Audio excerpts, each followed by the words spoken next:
పర్యాటక స్వర్గధామంగా ప్రసిద్ధి చెందిన గోవాకు వెళ్లాలని ఎవరికి ఉండదు చెప్పండి.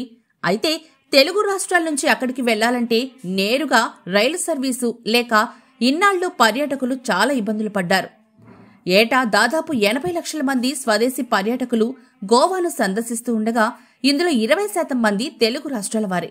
నేరుగా రైల్లో వెళ్లే సదుపాయం లేక సొంత వాహనాలు, ప్రత్యామ్నాయ మార్గాల్లో అక్కడికి చేరుకుంటున్నారు. ఈ కష్టాలకు దక్షిణ మధ్య రైల్వే చెక్ పెట్టేసింది. గోవాకి వెళ్లాలనుకునే వారి కోసం కొత్త రైలు అందుబాటులోకి వస్తుంది. సికింద్రాబాద్ నుంచి నేరుగా గోవాకు వెళ్లేలా సికింద్రాబాద్ వాస్కోడిగామా రైలు సర్వీసు పట్టాలెక్కబోతోంది. ఈ రైలు వారం రోజుల్లో అందుబాటులోకి రానుంది.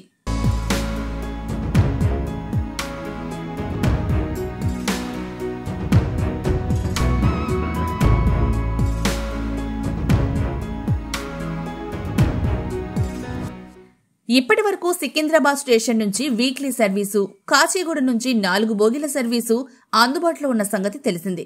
అది కూడా గుంతకల్ దగ్గర గోవా రైలుతో లింక్ ఉండేది. ఈ కొత్త రైలు బుధ, శుక్రవారాల్లో సికింద్రాబాద్ నుంచి వాస్కోడిగామాకు, గురు, శనివారాల్లో అటు నుంచి సికింద్రాబాద్కు సర్వీసులను అందించనుంది. టికెట్ ధరలను త్వరలోనే వెల్లడిస్తామని రైల్వే అధికారులు తెలిపారు.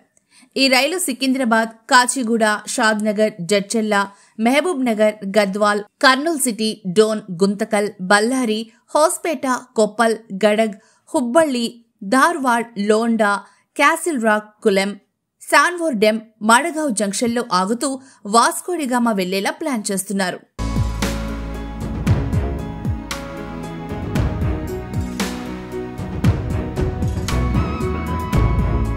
గోవాకు నేరుగా రైలు నడపాలని తెలుగు రాష్ట్రాల ప్రజలు ఎన్నాళ్ల నుంచో కోరుతున్నారు.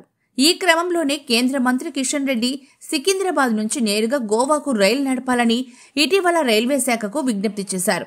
ఈ క్రమంలో మరో వారం రోజుల్లో ఈ రైలు సర్వీసును ప్రారంభించేందుకు అధికారులు కసరత్తు చేస్తున్నారు.